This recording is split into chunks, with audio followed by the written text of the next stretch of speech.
Want to watch this episode? Check it out on my YouTube channel by going to youtube.com/@lanternslive.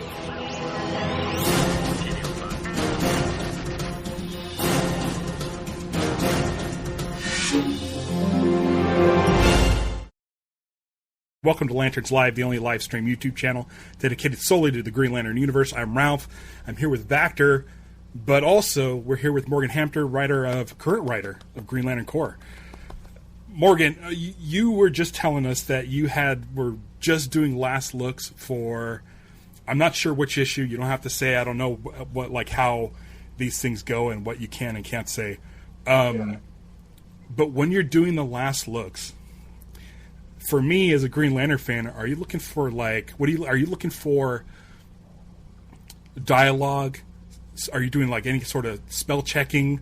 Anything you want to tweak? Are you looking to see to make sure Hal Jordan has his ring on his finger, or if that you're looking at all that stuff? It's all of that, yeah. I mean, ideally you would catch most of that before the last looks, but sometimes you'd be surprised. Sometimes stuff slips through. I mean, I'm sure you guys, as fans, you guys catch mistakes all the time. It's so many people, there's so many cooks in the kitchen, but it's also so easy for things to just slip through, right? So last looks is kind of a way to kind of hopefully mitigate that.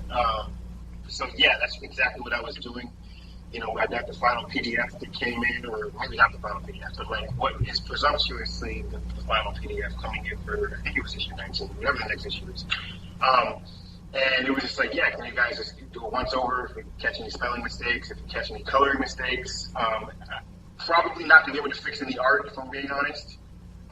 But color and dialogue are the main things to look at. Yeah. All right. Cool. Let me just say this. I'm glad you're back. It's been 6 months since we chatted. And I want to say when we chatted last time, you said something. I think you were at the time currently writing Green Lantern Corps 15. I think. But since the last time you've been on, we can still hear you. Are you still? Oh no! He went away. So he'll pop back on. There he is. What happened? I was hearing you. Yeah. Listen, we've loved the book. Vactor and I have been covering the book since issue 1, since it was you and Jeremy Adams, since it's just been you. Something's happened in the last, I don't know, what do we say, 4 or 5 issues? Where something feels different. And I don't know what that is. But we've been just absolutely loving the book, loving the book. I'm talking. You're, as far as Green Lantern Corps, for me, you're up there with the Tomasi Gleason run of Green Lantern Corps, really good stuff. And I'm not just because you're here and I'm gonna blow smoke up your ass, but I'm seriously something. I don't know what happened. Not that anything was wrong before. But you've taken it to a new level, and I don't know if it's just because when you and Jeremy were doing the book together, it kind of felt more like an anthology. You were doing 3 or 2 issue story arcs, and then since Starbreaker Supremacy, you've seemed to have gone into a serialized version of Lanterns. Can you explain the process between because I can't figure out what it was because I've always liked the writing. But there's something about the last 4 or 5 issues that's just really, really clicked. Well, first I'll just say thank you. That's very high praise, and I really appreciate that. But I think you're right about just maybe things feeling a little different. I think those first 9 issues with me and Jeremy, we had a lot to tie up from a lot of the things that he set up in the main book. So things felt maybe. And this isn't a bad thing, but things just felt kind of urgent in the sense of we had to wrap all these things up before this book can breathe on its own. And then, to be frank, also the first couple issues after he stepped off, this is my first ongoing. There's so many characters on this book. Even right now, I'm finding my footing. You know what I mean? And I think maybe what you're saying is just me figuring things out.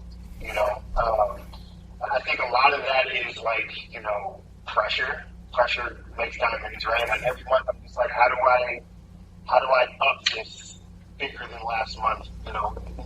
I think my claim to fame with writing and the stuff that I gravitate towards most is like the character work. But what I've learned a lot on this book is how to do the really cool action stuff. And I've been having a lot of fun with that the past couple of issues in particular, yeah. Yeah. Vactor, you could jump in any time if you want. If you got questions, go for it. Well, yeah, I'm going to sound like a broken record. It literally has jumped to the top of my favorite comics every month to read, Green Lantern Corps. And Morgan, I've been following your career, and it's so much joy for me to see you progress, like just go up the ladder. And this Green Lantern run that you're on right now, it feels like this is going to be a stepping stone to just greater and greater heights. And I got to say, the issue 17, the one where it was like turning in a circle, I was like, this is my stuff. This is what I love about comic books. So I was like, I immediately text Ralph. I was like, 5 out of 5, best comic. This is like, I could not stop talking about it. So I'd love to see your progression and your evolution. So I just got to give it up to you and say, keep it up. Thank you. Yeah, issue 17 in particular, man, like, I was so ambitious, and when I pitched that to my editors, I didn't think they were going to let me do it. I was like, there's no way they're going to let me do a full horizontal issue. But they had no qualms, and I just ran with it. I think going back to, like, the pressure makes diamonds, and, like, once I knew I had the green light, pun intended, I was like, I can't screw this up. I got to swing for the fences on this issue. It ended up being one of my favorite things I've ever written. So I'm glad you enjoyed it. Yes. Yeah, I hated it. No, I'm just kidding. So you talk about all the characters and juggling all the characters, right? When you came onto this book, how familiar were you with like all of these characters that you're now writing? Were you pretty familiar, or did you have to like really, really bone up on some of this stuff? Yeah, I've always been a Green Lantern fan. I read, I grew up reading like the Jeff Johns revitalization of the whole like thing, right? But outside of John Stewart, like I think I was very passively just following everybody else. So I did have to do a lot of research coming into this. I read like Green Lanterns when that came out with Justin Simon, and I read the Grant Morrison run with Hal when that was coming out too. But like I did have to go back when I got this gig and just like soak it all in, so make sure I can get everybody's voices right and the motivations right and all that. And that's what's cool about comics is like, yeah, stuff changes, but also a lot of stuff is all like the same too, right? So like I could just go and see what the last thing they were in was, and like have that be the basis of where they're starting out in my run, and figure out how to bring them to their next logical point. Yeah. And as you write, do you have time to even go and like fill in more gaps and go back and learn more about the characters and just read and read? Yeah, I feel like I have to, right? Especially like we're towards the end of this arc right now, but when you're starting a new arc, I like to kind of refresh my memory. Or like if I'm digging into something that I haven't done into yet, like I gotta go back and read everything to make sure I get everything right. I'd say, what's the site? Is it like Decent Fandom or whatever? It's like the encyclopedia for like all the decent stuff. Like I use that as a big jumping off point. Sometimes I just don't know where I need to go and look. So I'll go in there and be like, oh, what was the last thing Fatality was in, right? And then just to cross-reference to make sure I'm not forgetting something and bring her back, because the people will get online and tell you like, well, actually she was in issue 47 or whatever. So yeah, it's a lot of that, like for hours on end, making sure I've got the right reference material, and then I will go out and find it. Great. I'll send it to you, Vactor. I'm working on something in the back end here real quick. Yes.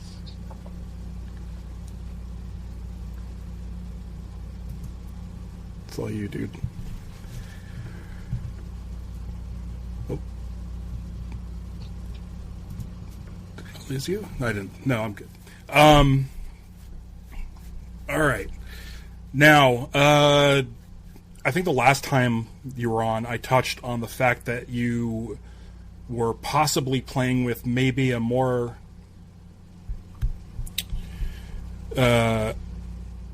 romantic relationship between Guy and Joe. I don't think that's happened. Is that something that's still possible in the future? I mean, anything's possible. But yeah, I mean, as we are right now, it's not. Sounds good. And then where are you at right now, by the way? You said you were just working on sending out, like, could you tell us what issue that you were finalizing or what issue you're currently writing? Yeah, so I mean, at any given time, we can be in various stages of production of like 3 issues at once. So like script-wise, I'm up to 21 is what I'm writing. The issue we just sent into the printer today was 19, and of course that's basically done. But I'm getting pages for 20 right now, and I'm expecting notes on 21 within the next week or so. So it's a lot of different phases going on at once, but also like it helps you like keep things coherent, right? So like I'll be working on different phases of different issues that may better inform something that's in a further issue, like while I'm, on the lettering paths of one issue, so then I can go in and change that thing now that things are crystallizing a little bit better. So yeah, I mean, it's really, comics is weird. Like it's a lot of like malleability, and you just got to be able to keep up with the ever changing machine, Okay. I'm having issues with Riverside right now, which is what we're streaming on, and my live chat just popped up. People have been in the chat, and I just got all the messages at once. It sounds like your audio is a mess coming over through the stream. I don't know if it's the connection. But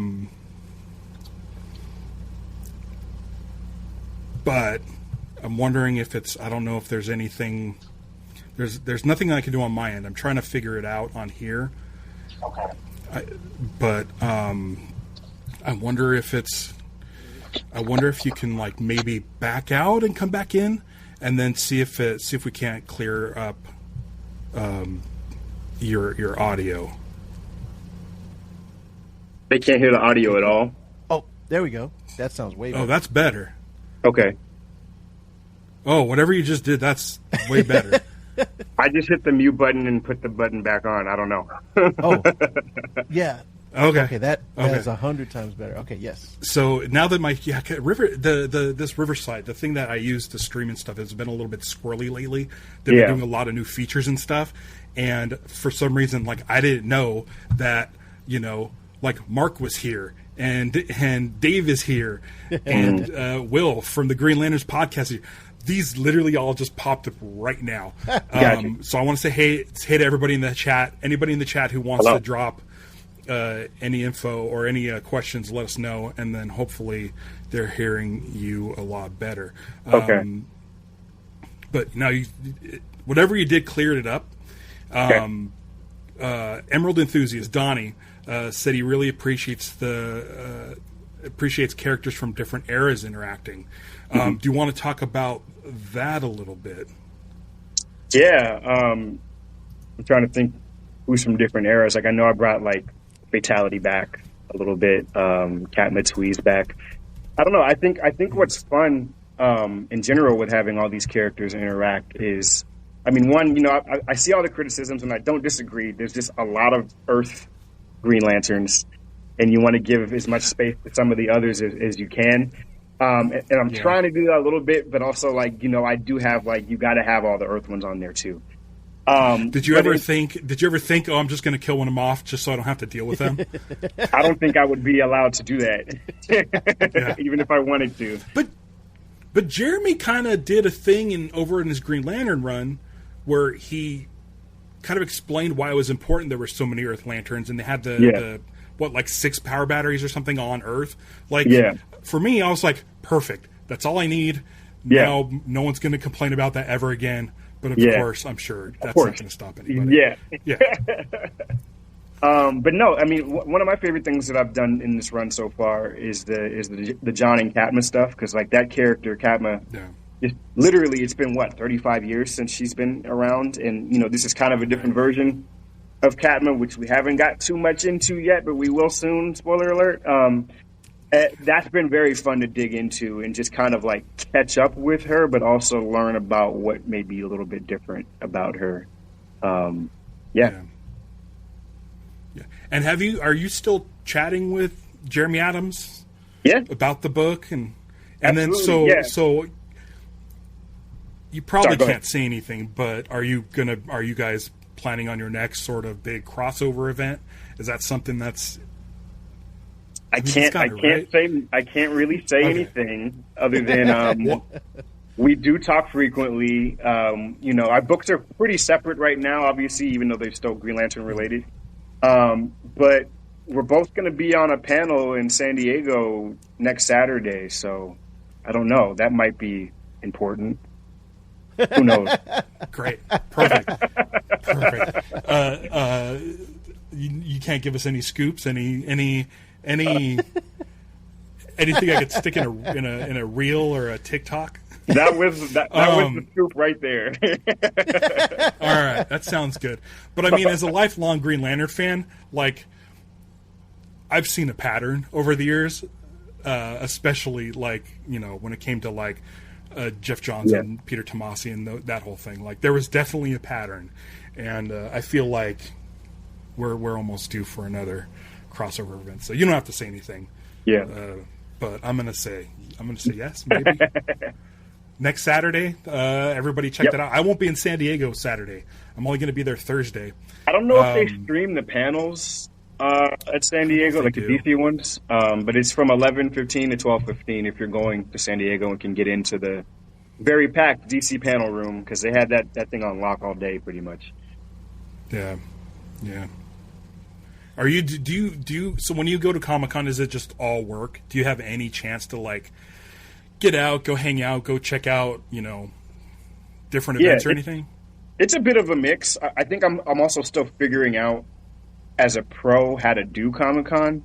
Like last year was the first year where I was like, oh wait, this is where you get all the front facing time with all the editors you want to work with. So like I set up a bunch of meetings with people and had pitches ready and stuff like that. Because from the creative side, like when you want work, you email editors, right? But like they're so busy, they may not get back to you after like 6 months, and then like it's just like, oh hey, I still haven't looked at your pitch, and then it's just like a long game. So like I'm learning that conventions are really just like everyone's there. That's how you get in front of people. So you schedule time with them. So it is much more work when it was the first couple of years when I first started going. But I still make sure to find time to I just like walking around, if I'm being honest, getting my steps in, and seeing all the cool stuff going on, doing all the activation. So it's about half and half. And what I think you'll what be I able also to get learn. in? Oh, say it again. I was going to say, do you think you'll actually be able to get into that Lanterns HQ, that offsite thing that's going on? Have you heard about this? I did get in. So I didn't even try initially when they were get your slots or whatever. I'm like, I don't have time to wait in a waiting room for this, and I'm probably not going to get it, blah, blah, blah. And I was like, maybe I'll ask. Yeah, that's what happened to me. I saw a lot of people, had the same thing. I was like, maybe I'll ask DC if they'll let us in, but we'll see. And I didn't even have to do that. They hit me up, and they were like, hey, do you have times on this day to go and do it? And I was like, absolutely, thank you. I hope I get one of them rings. I know that. That would be great. Yeah. If it's Thursday and you need a +1, hit me up. I think it's Friday, unfortunately. I mean, I don't know. It's fine. It's fine. I don't want any special treatment. I was on at 9, and within a second of refreshing and opening the page and having it do the booking thing, sold out across the board. Yeah. So I don't know how many shots they get. If you happen to pocket a second ring, just also hit me up. Yes, I'm hoping I can at least get one ring, but yeah, we'll see what happens. Speaking of lanterns, Dave asks, is Morgan talking to the writers on season 2 of HBO Lanterns? Listen, man, I'm trying. I'll say this, like, and this is no shade whatsoever at the way things work, but, and this is not just a DC thing. Marvel's like this too. Everything's very compartmentalized. I know, like, Tom King was in the room for season 1, but that was more of an outlier. Like the TV side and the film side, they seem to have their people, and they don't really talk to us, which is a bit of a shame. Hopefully that changes at some point, because I would love, I have my MFA in TV writing and producing. I graduated in 2024, which was the worst time to graduate because it was coming out of the strikes and all that. So, like, I haven't really been able to break in on that side of things, but, like, I do have that as a background, and, like, I know I could contribute to a writer's room in some capacity if I got the opportunity. So I'm trying. I'll just say that. Like, I'm talking to the people I need to talk to. It's just like everybody's got spots filled already, You haven't happened to see season 1, have you? I haven't. I know some things, but I haven't seen anything.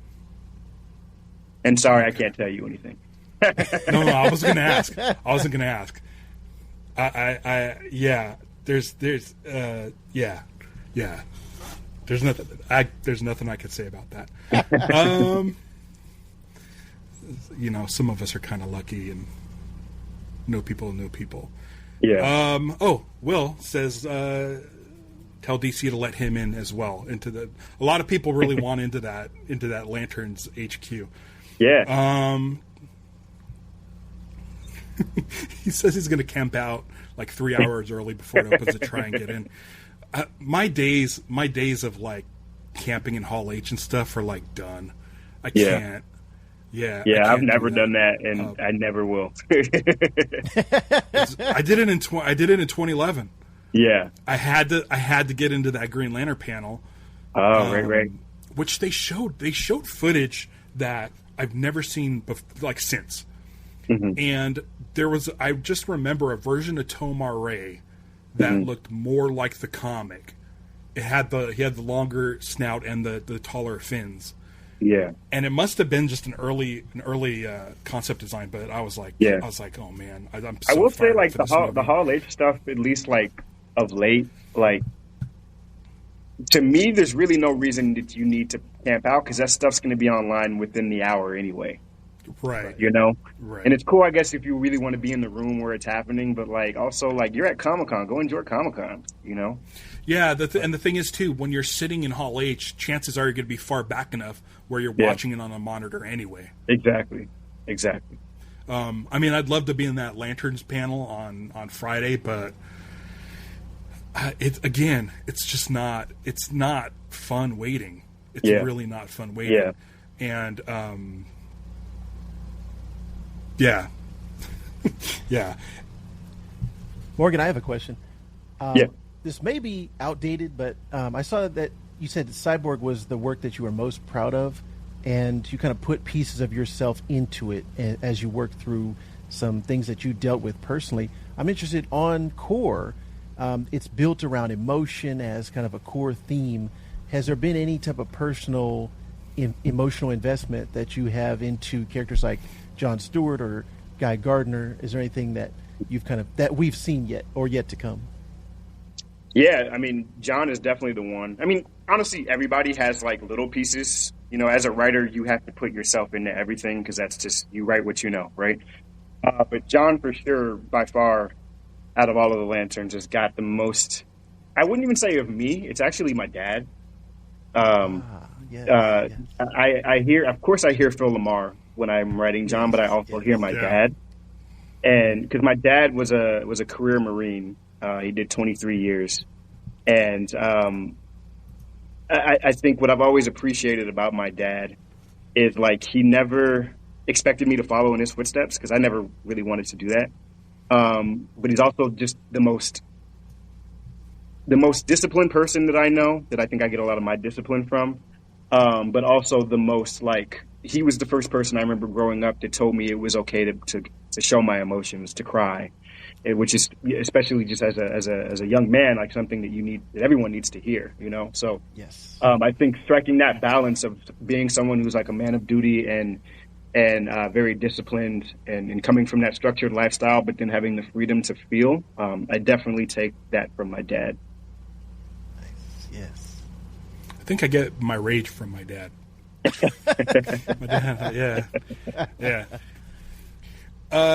Imperator of New England asks, how big of a role will legacy Green Lantern Corps characters like Kilowog, Sornik, Iolande, etc. have in the future? Stay tuned. Okay. That's all I can say. That's all I can say. Yeah, I mean, I just love. Oh, go ahead. I just love right now that you have the Interceptor, and you have it filled with like all of my favorite like characters, like Sinestro and Saint Walker and everybody else. It's not Saint Walker. Is Saint Walker in there?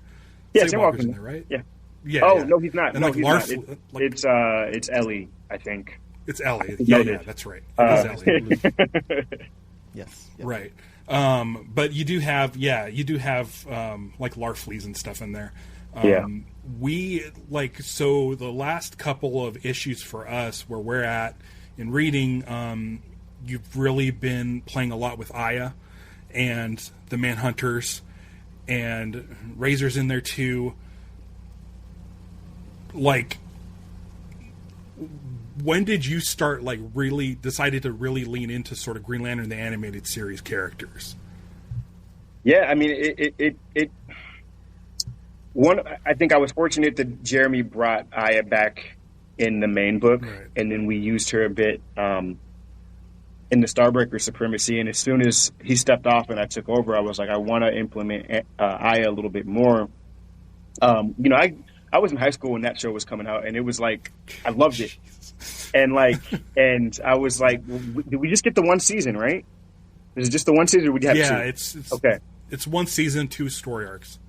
Yeah, I've always loved that character, and so I'm so glad that she's back, and now I'm fortunate to kind of like integrate her story a little bit from what we know, but then again, like I said before, like push her to that next logical point. I'm also just a sucker for like non-human or non-organic characters. Like that stuff really fascinates me, of like, I think therefore I am, just like the philosophy behind it all. So once I started this arc, I knew it was going to be guy focused with the all-side stuff, but then I was like, I think I told you guys this before, like every arc I kind of want to focus on different lanterns and give it the spotlight. So once I knew it was going to be guy focused, I was like, okay. Oh, and then once I knew it was going to be Manhunter focused, I was like, this is my in to give something for Aya to do. And I have a lot of fun with them kind of like making themselves in her image, and then like what that means for her as she's trying to fit in with the Corps and all that. It's a lot of fun. It is very much a lot of fun. Green Lanterns podcast. Will asks, who's Morgan's favorite non-Green Lantern? Non-Green Lantern. There's so many good ones. I think right now it's probably Ellie. Okay. Yeah. Is that what we're talking, like from another? She's half and half, right? She's technically a construct. She's a green construct. Yeah. Yeah.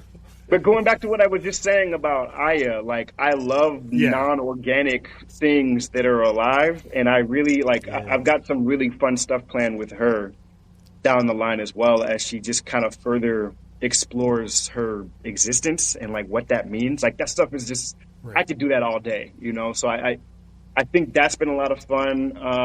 Another one, I really enjoyed what I was able to do with. I'm not even gonna call her Fatality anymore. I'm just gonna call her Era.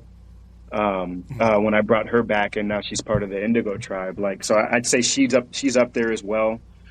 And then Sinestro is always fun to just like, he's just fun because you can just say whatever you want to say, but intellectually, like sometimes when Sinestro is talking to someone, like he's reading you to filth and you don't even realize it. That's really fun. Yeah. They've all got their different things that make them great to tap into. Yeah. With Guy and the All Sight, is that something you were kind of saddled with, or did you was that something that they just did in DCKO and you kind of got stuck with it? Yeah. Both, kind of. I knew I was going to have to do something with Guy coming out of DCKO, that he was going to come back different, but they just let me choose what that was going to be. So all I knew is that he was going to come back and have some type of powers. The rest of that, I just figured it out.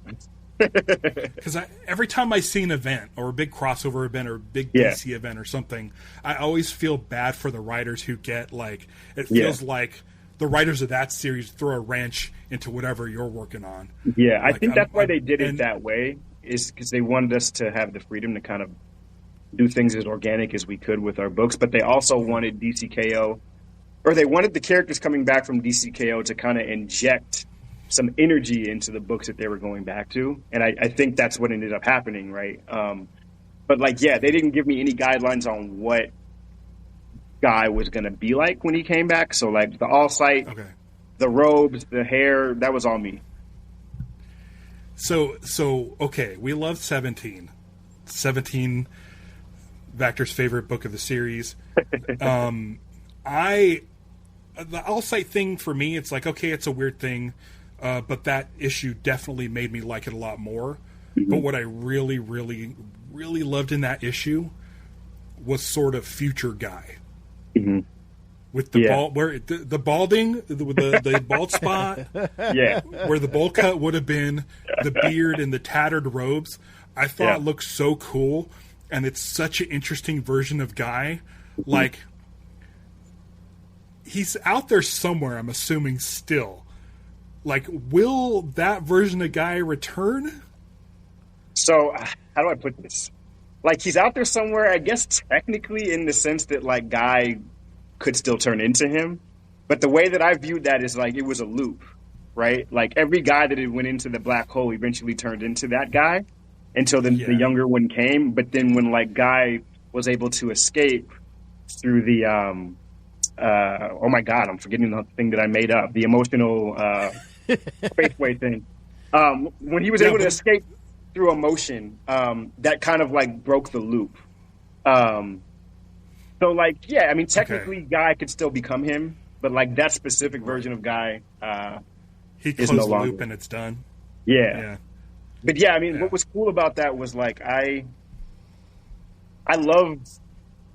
like obsessed with black holes, the mystery behind them. I'm obsessed with time and space. And I watched Interstellar for like the 40 millionth time, like 5 months ago. And I love the whole concept of like how emotion can like tether us to time, right? It's that thing of like you catch a whiff of like a perfume when you're walking by someone in the mall, and it instantly takes you back to like a crush that you had in the 4th grade, right? Like, I love that. And I love that I was able to kind of apply that to this in a pseudoscience kind of way with this black hole stuff. That was, again, like that was easily the most ambitious thing I ever wrote, and I can't believe I pulled it off. Will over at Green Lantern Podcast asked, when will we see fat bearded lanterns? I think he's trying to get me and him in the book. We will sign away our likenesses if you need something. Yeah, I'll have Fernando draw some in the background of a panel or something. Yeah. Okay. We need to talk about this. Yeah. Because last week, 2 weeks ago, that GLC 18 came out, and we opened up to the credits. Mm-hmm. And I was like, holy shit, there's 6 artists on this book. I'm like, this is going to be a nightmare to read. I'm like, this is going to look so disjointed, and it's going to pull me out of the book. But they pulled it off. I wasn't distracted, not even once. I wasn't distracted even once. What? Now, you hand off a script to artists, I'm assuming. Is there a difference between dealing with 6 artists as opposed to 1? Yeah, absolutely. Or is it just out of your hands? It's a little bit of both. I'll say every artist has different sensibilities, and every artist thrives better under different environments. In these type of situations, like at that point, it's all kind of facilitated by the editor. So I really hand off my script to the editor. They'll give me notes, and then they'll give the script to the artist or artists. And then the artist will do thumbnails. It's a lot of back and forth, like I said, in collaboration. But yeah, I understand. I guess I don't think you're criticizing it particularly with this one, but I do understand in general the criticism of just like having a bunch of artists sometimes on a book. And like all I can say is just like sometimes it happens, and there's really no avoiding it. Yeah. It really just boils down to time, and sometimes you don't realize how that time is gonna, how much time you're gonna have, or how much time you're not gonna have until you just get down into it, you know. And it's really no one person's fault. Like I said, it just kind of happens. But I think, you know, we've had it happen a couple times on this book. I think the rotation of artists that we have to come in to help fill in sometimes when we need to, that they do a really good job of keeping things consistent. And then I also think it helps. Yeah. You know, I write things in a way where I kind of do like an A story and a B story in each issue, and I think it helps to kind of break it up that way if you're going to give different pages to different artists, you know. Yeah, that's always what I like. If you see multiple artists on a book, but then you notice that there's like a B storyline that's like a flashback, or it's at a completely different area. Like for a while, you were having Kilowog train like Aya and Ellie, and I can't remember her name. She's the newer one. Yes. Oh, a creation of me and Jeremy, like by the way.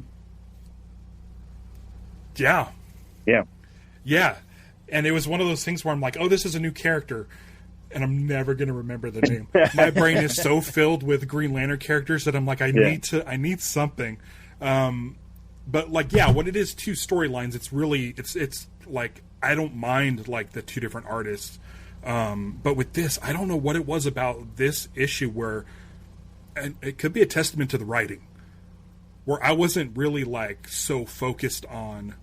Hey, I'll take that. If someone's missing a ring, I guess I'm not absorbing the book like I should. Yeah. Or if, you know, if Jess's boots are colored green instead of white, like, I'm definitely not immersed in the story. I'm spending way too much time dissecting art. So it may be a testament to you. I'll take that. Because again, and I just want to say like the last I think like 5 issues has just been like top notch. Some of my favorite stuff. I don't know. I'm just gonna keep saying it. But let's give a quick shout out to Fernando too with that lantern mech that we have in that issue. Oh man. yes. He killed it with that. Like when I wrote that, I was like, this is gonna be cool. But when I started getting the art back from Fernando, I was like, this I need like a Gundam of this that I can put together right now. Yeah. You know, like incredible. Listen, if DC doesn't do one like officially, I'm sure there's someone out there with 3D printers that can like do that, and it's a construct, so it doesn't really have to be like painted. True, I mean, and if you're that person and you're watching this right now, please give me that at a convention. I would love it. That's the thing too. Like, is it one of those things where you're like, man, this is so awesome, I need to bring that back? Maybe start like implementing it a little bit more into the book so that it does sort of get out there and people are like, I mean, that's the thing about the organic nature of comics, right? Like you do something and you think it'll just be a thing that pops in this one issue, but then it's like, oh wait, I can absolutely keep kind of milking this thing if I want to. I mean, I made it the thumbnail art for this episode in the back because I'm just like, I want this image out there. I know it's kind of a spoiler if you haven't read the book, but for those of you that aren't reading Green Lantern Corps, do yourself a favor, pick it up. But all the Lantern cores are basically on Oa, and they're there to protect it. All the power batteries are there. And the groups of reds, the groups of greens, yellow, everybody basically makes Voltron constructs. So, like, the red, I think, are, like, one of the legs, and one of the other ones is I think green is the head and maybe the chest. And the torso. Yeah. It's nuts, and it looks awesome. The face. This is an idea that Joe sort of suggested to all the Lantern Corps, got Kilowog on her side, and they all created this basically like giant mech. But I saw you mention this on Threads. Everybody follow Morgan on Threads. The mech has Joe's goggles and or glasses and like kind of a hair, like the head is kind of molded into the shape of the head, which leads me to believe that she's the one sort of sort of controlling all of her. She's sort of the leader of this thing that's been built. You mentioned that you didn't know that was going to be the case. Yeah. The plan was definitely for her to always be kind of the leader. And like I sent, in the script, I sent where everyone was supposed to be, right? Like the arms and the legs and the torso and the head. So like I knew that was going to be the case, but I didn't put in the script that the head needed to look like Joe. Like that was something that Fernando just did when I got the pencils back, and I was just like, oh, that's perfect, And I just, those are the cool things about like how things can change from script to page, and how everybody has like their own agency and can bring their own stuff to it. So yeah, it was a lot of fun. That was. I think Vactor's trying to bring up the image. Oh, okay. I was like, yeah, what happened? It's loading. Yeah, that was. I mean, I could probably bring it up. That was that also makes it though even that much more marketable, right? Because on its own, like it just looks like if you were to make this into a toy or whatever, it just looks like a bunch of disparate like colors as arms and legs, and I guess they have the logos on them, but like to have like Joe's very iconic hair and glasses, like that's a toy right there. You know what I mean? Yes. Yeah. I'll bring it up. I'm gonna bring up the image because I know for a fact it's the last thing I opened up in this issue. Let me just get. Oh, okay. Here we go. I'm not great at using this thing. Share screen window. Here we go. Pop it open. There it is. Yes. You guys seen it? Oh, yeah. There we go. Why is it so small? Yeah, that's one of those things, like, when I was writing the issue, like, I knew I was going to have the Lanterns versus the mechs, like, but this particular thing wasn't in the outline that I did for this arc. It was going to be Lanterns versus the Manhunters. And then once I started the script, I was like, well, how can I, like, take this up a notch? And it's one of those things, like, when you're working on stuff and you just let yourself be, like, flexible, it just kind of came out. And I'm so happy with the way that it turned out. But just pouncing all these Manhunters too. I know. Some of those are Lanterns in there too, but I guess they're shielded, so they'll be all right. They're okay. Yeah, they'll be good. Was there any thought process as to, like, I'm assuming you want, since this is Joe's idea and she's kind of the ringleader, to make her the head and chest. Now, when it comes to like the different color hands and legs, was there any thought of, okay, we got to do, since willpower or since hope, since the Blue Lanterns are like definitely a support unit, it should be a leg, and rage should be like, I mean, I personally would have made a red hand like the song, but like you have rage as like sort of a fist. Like, was there like any sort of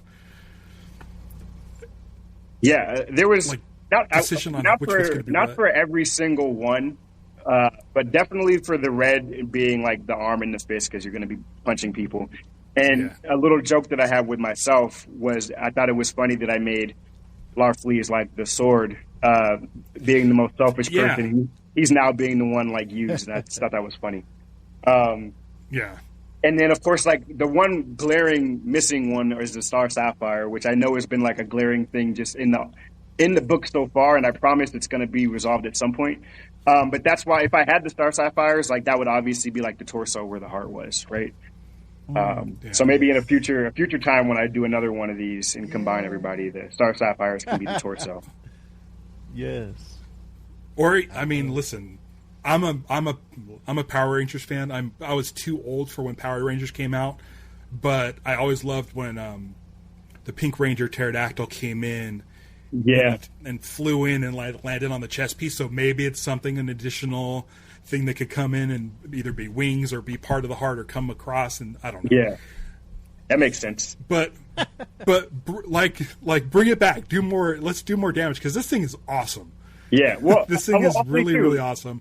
The issue that we just turned into the printer today, there's going to be some more of this. So you got some more really crazy panels coming up next issue with this mech.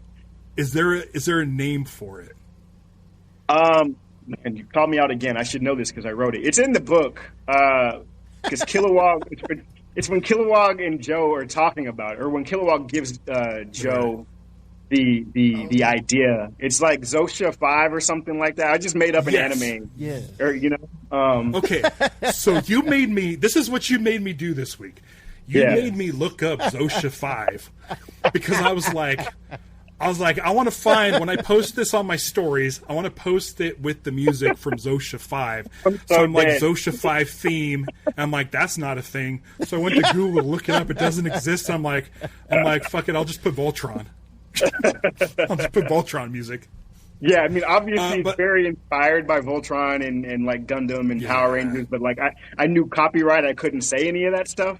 So I was like, knowing that like Joe likes anime and manga and all that, I'm like, she would probably like be knee deep into something like that probably has like 25 seasons. So like, I just made it up, Nice.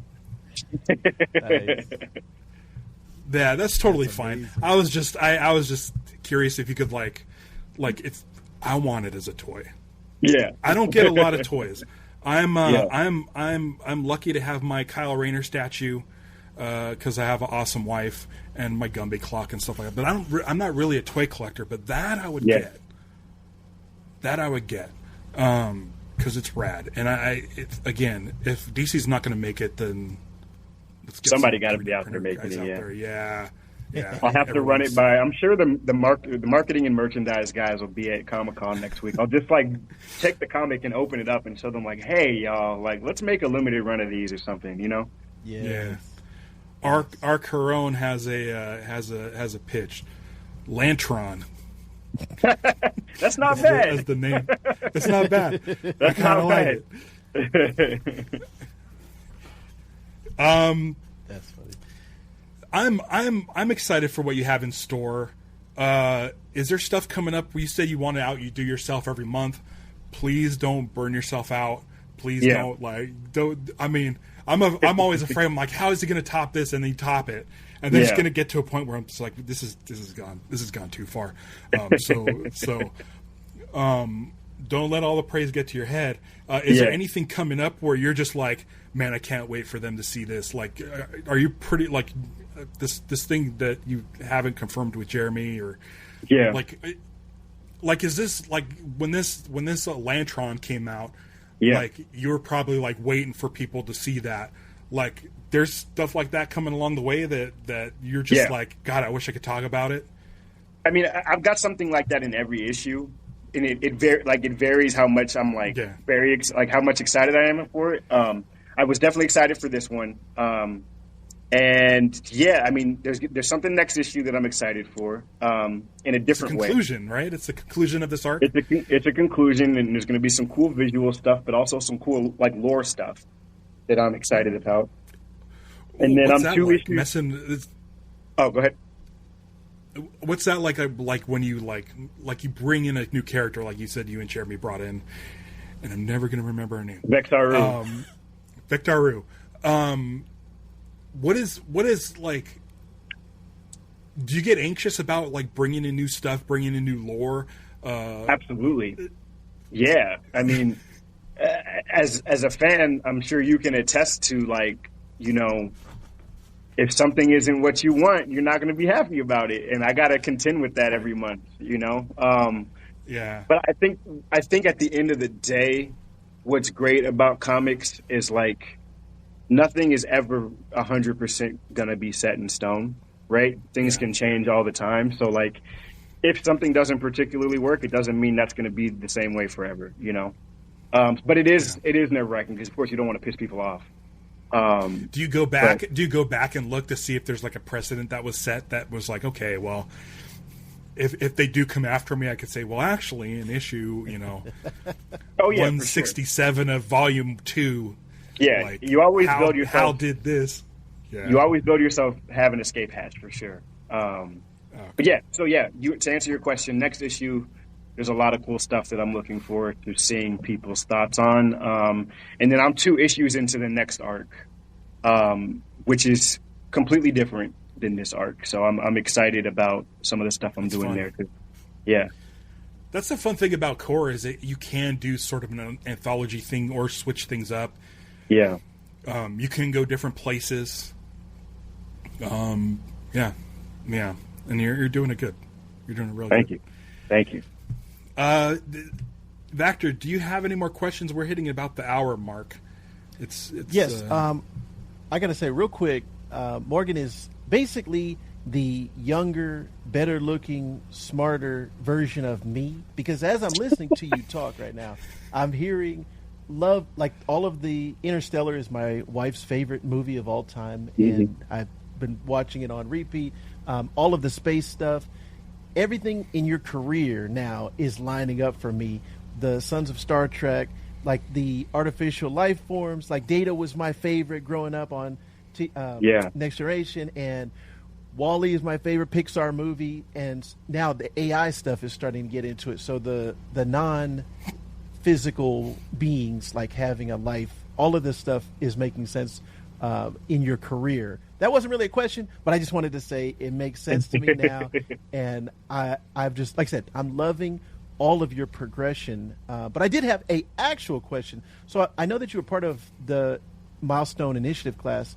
So when you look back on that now that you have an ongoing DC under your belt, is there anything about breaking in that program that didn't fully prepare you for? Like you're seeing stuff now that you weren't prepared for, and now that you had to, now that you have this experience of an ongoing under your belt? Yeah, I'd say. Oh, can you guys hear that? I can hear you. I can still hear. I think Vactor had I think it's done now. It was still talking from what he said 30 seconds ago. Okay, I think it's good. I think we're good now. Yeah, I that's a good question. Just to reiterate, sorry, you're asking if there was anything that it didn't prepare me for. Yeah, I think the main one was how much of this job or this gig that we're doing, the onus is on you to get opportunities. I think a lot of us, and this is no fault to the program at all, but a lot of us coming out of the program, I think we were like, we're here now, we're good, right? Like this is it. But you still need to go out and get your opportunities. You got to reach out to editors. You have to be still hustling. It's always going to be a hustle. I got Green Lantern Corps because I was emailing an editor. Now, I didn't know it was going to turn into this, but I was just looking for work. You just constantly have to be putting yourself out there, making sure people don't forget you, that you're always available. And I'm fortunate enough to be pretty close with Dennis Cowan now as well. And that dude has got 35, 40 years in the game, and he talks the same way. He's just like, what's the next thing? I got to get ready for the next thing. And it's just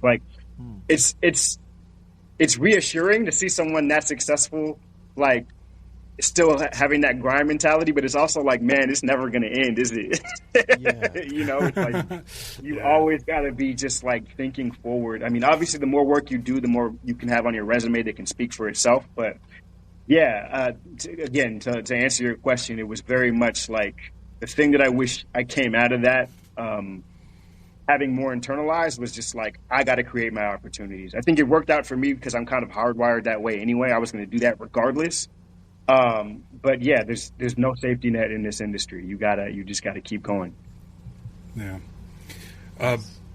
Brandon Kindle asks, any recommendations on where to start from someone who's drifted away from GL for the past decade? For me, honestly, I'd say Jeremy Adams' run on Green Lantern, issue 1, start there, and then pick up Green Lantern Corps, written by Morgan and Jeremy, when that picks up in that timeline. So basically, I would say now is a really, really good time to jump on GL.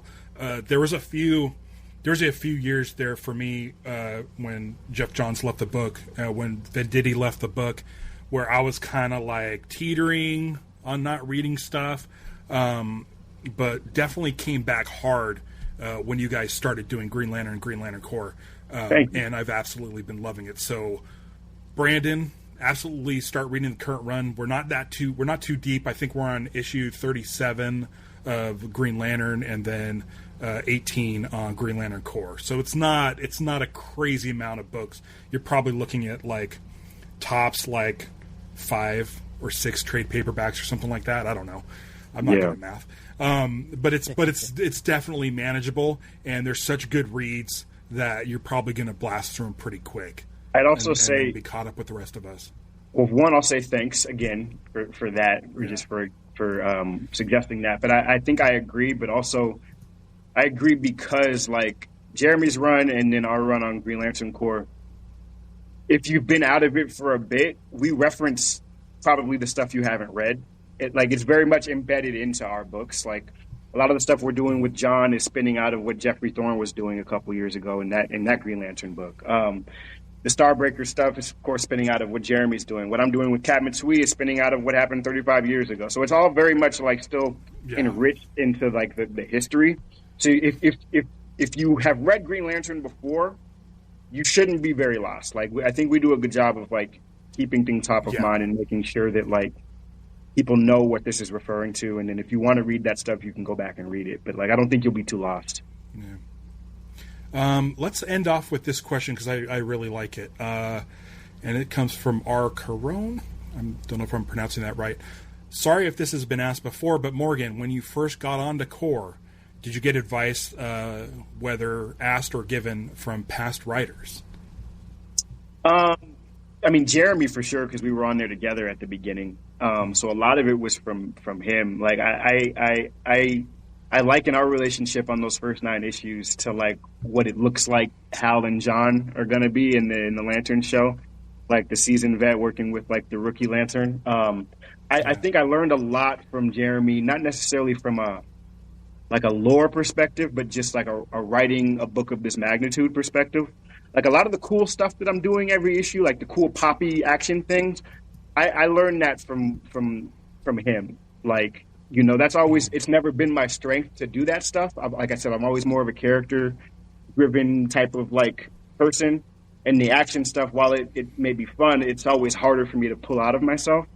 But I really learned from him just, like, how to kind of just, like, get in front of yourself and pull something crazy out each issue that's going to look and feel really cool. And then I also, at Comic-Con, this must have been...